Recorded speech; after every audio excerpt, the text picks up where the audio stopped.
हरिओम श्रीराम अंबज्ञ। मी सोनाली विरामेडी, पंचवटी उपासना केंद्र, नाशिक। आता मी जो तुम्हाला अनुभव सांगते की तो म्हणजे मोठ्या मुलाच्याच बाबतीत आहे। त्याला म्हणजे तिसरीला असताना शाळेमध्ये फंक्शन इंग्लिश नावाचा कोर्स लावलेला होता आणि तो कोर्स आठवड्यातून 2दा असायचा आणि इतर वेळेस शाळा मात्र त्याची सकाळची असायची।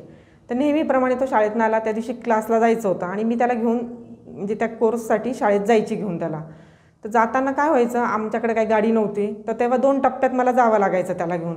तर मग म्हटलं आता 2 टप्प्यात जाण्यापेक्षा चल अथर्व आपण पायी जाऊया। मग आम्ही दोघं निघालो। बरंच अंतर चालून गेलं, अंतर खूप होतं कारण माझं घर आहे हनुमानवाडी रोडला आणि शाळा होती कॅनडा कॉर्नरच्या तिकडं। मग आता जाताना काय झालं, बरंच चालून गेल्यावर तोही दमला, लहान होता। मग मी एक रिक्षा आली मागून, हात केला।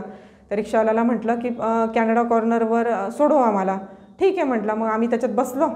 इतकी रिक्षा फास्ट होती की खूप म्हणजे तो जबरदस्त फास्ट चालवत होता। बरं मला काय बोलावं आता म्हटलं याला की इतकी का फास्ट चालवतोय, पण माझ्याकडनं काही बोललं गेलं नाही त्याला।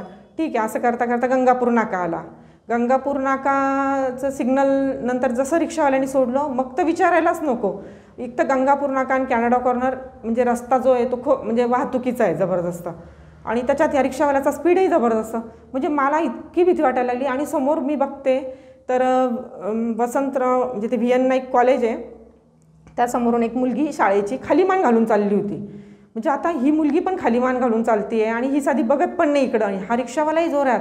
म्हणजे हे एवढं सगळं कळायच्या आत म्हणजे इतकं मी जोरात असं ओरडून कानाला हात लावला त्याच्या आत, नंतर मी डोळे उघडून जेव्हा पाहिलं तर आमची रिक्षा पूर्णपणे उलटी झालेली आणि रिक्षा उलटी झालेली, शिवाय आजूबाजूला सगळे लोक गोळा जमा झालेले।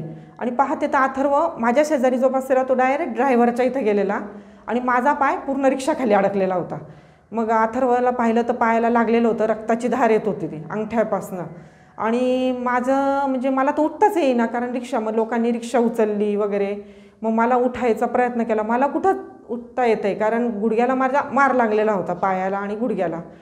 मग सगळ्यांनी मला असं धरलं, हळूहळू 2-4 जणांनी धरलं। साईडलाच एक रिक्षा होती, त्याच्यात मला बसवलं आणि त्यावेळेस काही माझ्याकडे मोबाईलसुद्धा नव्हता। मग आता मिस्टरांना फोन करायचा, कोणीतरी मला आठवत नाही म्हणजे त्यावेळेस फोन दिला की म्हणे तुमच्या मिस्टरांना कंपनीत कळवून द्या। मग माझ्या मिस्टरांना कळवलं, ते मग आले तिथं 15-20 मिनटात साधारण। मग ते आले, त्या रिक्षावाल्याशी खूप डोकं लावायला लागलं की अरे तू म्हणजे तो, आणि मग कळला म्हणजे की तो रिक्षा दारू पिलेला होता व रिक्षावाला। बापरे म्हटलं आता काय, म्हणजे इतकं माझी तर अवस्था इतकी वाईट, तोही रडतोय, लागलेले लोक म्हणे अहो तुम्ही असं करा, त्या रिक्षावाल्याला नंतर हे करा, आधी यांना दवाखान्यात न्या म्हणे तुम्ही। मग माझ्या मिस्टरांनी लगेच मला गाडीवर घेतलं, बसवलं आणि मुलाला आम्ही घेऊन डायरेक्ट डॉक्टर गाठले। मग डॉक्टरांकडं सगळं म्हणजे झालं, म्हणजे चेकिंग वगैरे, गोळ्या औषधं वगैरे दिले। मग माझ्या पायाचं त्यांनी सांगितलं की आपल्याला आत्ता लगेच काहीच सांगता येणार नाही म्हणे यांच्या पायाच्या बाबतीत, कारण कसं आहे आपण काही कोर्स देऊ त्याच्यावर बघू त्याचं कसं आहे, नाही तर मग आपण त्यांचं एक्सरे वगैरे करून बघू फ्रॅक्चर आहे का काय आहे वगैरे।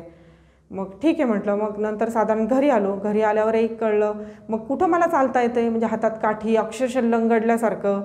मग म्हटलं बापरे बापुराया काय होईल माझं, म्हणजे मी चालू शकेल की नाही किंवा काय अजून वाढवा असं आहे काय माहीत। पण काही नाही, त्या डॉक्टरच्या औषधांनी मला एक 8-10 दिवसात साधारण बरं वाटलं पूर्ण। म्हणजे मला ह्याचं सांगण्याचं एवढंच की मला काय सवय होती की तिथं वेळ मिळाला ना की मी रामनामाची वही लिहायची तिकडं। पण मग त्या दिवशी नेमकं बघा ना, मी ती वही पण नाही घेतली, म्हटलं जाऊ दे मैत्रिणी भेटतात गप्पा मारतो मग। पण मी आजही घरातनं बाहेर पडताना उदी न लावता कधीच घराच्या बाहेर पडत नाही।